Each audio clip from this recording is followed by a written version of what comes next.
know the words, don't sing along. This is my moment, not yours.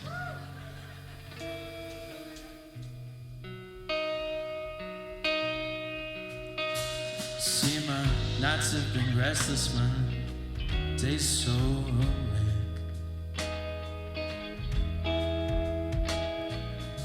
Left here alone, can you open up the gate? Possum Pants, take one. My mind seems to wander blue. Hi guys, I'm Demi from House on Fire and I'm here with Ethan from Possum Pants. Howdy. How are you feeling about tonight's gig? Oh, feeling fantastic. What can we expect from your kind of audience or your gig tonight? Yeah, definitely expect a lot of I guess the alt left in the crowd. A lot of people with carabiners on their little hoops on the jeans. Expect a little bit of rowdiness. People love to yell things at me. Last headline we did, I had to do a shoey with orange juice right before a pretty emotional song. So that was quite a change up. Such a random combination. It was a really weird combination. It's probably the most brutal song in the set. And so having to switch from alright, I'm doing a shoey to okay, here's a song about this really fucked up thing. It was really fun though. It was great fun. It was like a palate cleanser. So with people coming to your gigs, should they bring tissues? Should they bring issues? What kind of emotions are you singing about tonight? Yeah, I mean, the pretty consistent theme between Possum Pants shows is there's a lot of exploration of emotions. I don't think there's any one emotion, but a lot of it is just kind of honesty. And I think that connects with a lot of people. So yeah, some people get teary, some people get weirdly sexual. It's bring tissues for more than one reason. Yeah. Ooh. Alright, which one came first, the chicken or the egg? Don't question it. I'm gonna say the chicken. Really? Yeah. Okay, which one did you discover first? Your passion for music or talent? Undiscovered talent? I'd say I came across music first. I have quite a musical family. My mother's a soprano.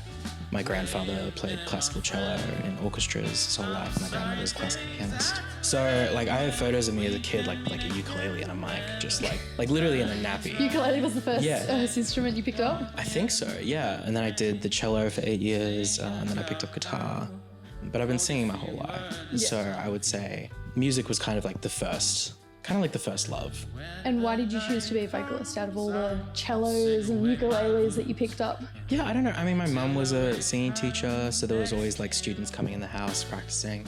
So I grew up. You were a natural born talented vocalist, or did you you learned how to? I think I definitely had some talent that was there, but I grew up listening to vocal exercises.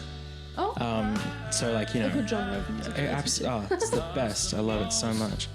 So I grew up around that and doing that, and even singing in the car. My mum was there. She'd be like, "All right, you're not bracing your diaphragm, Ethan. All right, make sure enunciate the vowels, Ethan. Enunciate the vowels. You just changed keys." And I'm like, "All right, I'm 6 years old. Can we cool it?" Mom, I'm trying to sing. I'm trying to sing. In the shower and be like, "That wasn't right." Yeah, I know. I'm just trying to sing Jason Derulo, Mom. What the fuck?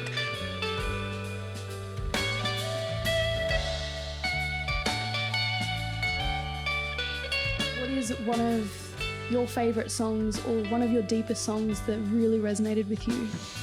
I would say my two favourite songs are Song for David and By One Who Knows. Song for David is probably the one that packs the most emotional punch for myself, and I've found for a lot of other people. I wrote it about my friend David, who unfortunately killed himself a couple of years ago. That was probably easily one of the worst experiences of my life. But when I wrote the song and we started playing it, I guess that is kind of one that there is a message, and that's actually suicide is never the option. And even when we're in those really dark spaces, there are people there that would do absolutely anything for you. And then By One Who Knows is more about getting out of a relationship where you feel like you're not yourself around them, and actually finding someone that you can be your true self around. So I'd say those are just my two favorite songs, and then the ones that I always enjoy playing. I always enjoy kind of the emotional backstory of it. This one is called Song for David. Different reaching across time for you.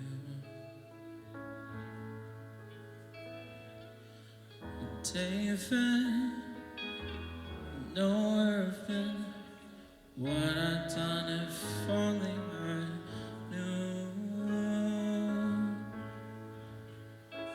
Could have walked or run and still end up here.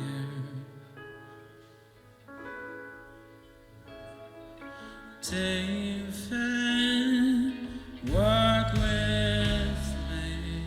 How do you find that your writing style of writing with your heart on your sleeve brings your band closer to you, brings your community of audience closer to you?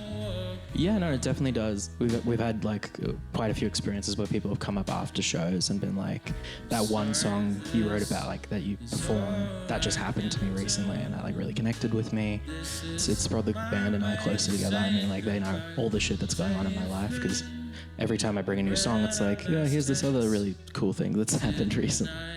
Look, in all honesty, I've dealt with mental health issues most of my life. I think a lot of people have. When I realized that I could get these emotions and these feelings out onto paper in a song a lot more effectively than I could speak it, it almost became like a therapeutic thing. So like when I started writing songs, it wasn't necessarily for like, I'm gonna perform these. Yeah. It started as like a very personal thing.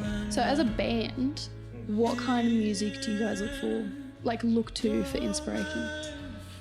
Yeah, I don't know. We can't, like, we're pretty mixed bag, hey? Yeah. Like, Rovan, the pianist, and Alistair, the drummer, they're both quite, like, jazz inspired. So they listen to, like, a lot of the old stuff. Lincoln, our bassist, listens to, like, a lot of indie rock and a lot of funk. And then I kind of listen to quite literally anything. Yeah.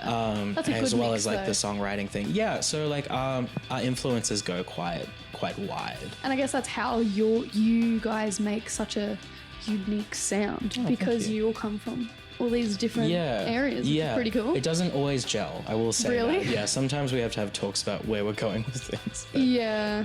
What's the biggest struggle being in a band with people from all genres? Biggest red flag and biggest green flag? Biggest green flag. Biggest green flag is like some of the stuff that we get to do is really fun. You know, like we'll be playing a song and then all of a sudden, like Alistair will be like, why don't we throw like a 7/8 section in here?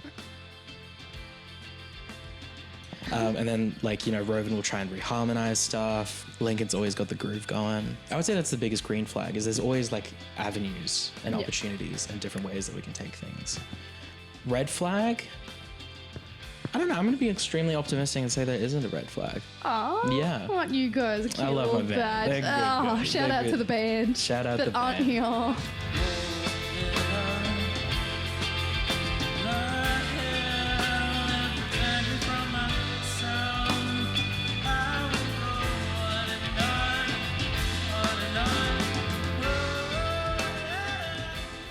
So what's next on the agenda for the band Possum Pants? Yeah, so we definitely want to record some more stuff this year and get that out for people. And we've got some shows coming up this month and next month, some really cool stuff. But right now, probably the most exciting thing is the show tonight. Fuck For yeah. House on Fire at the Loft. I appreciate your time and talking to me.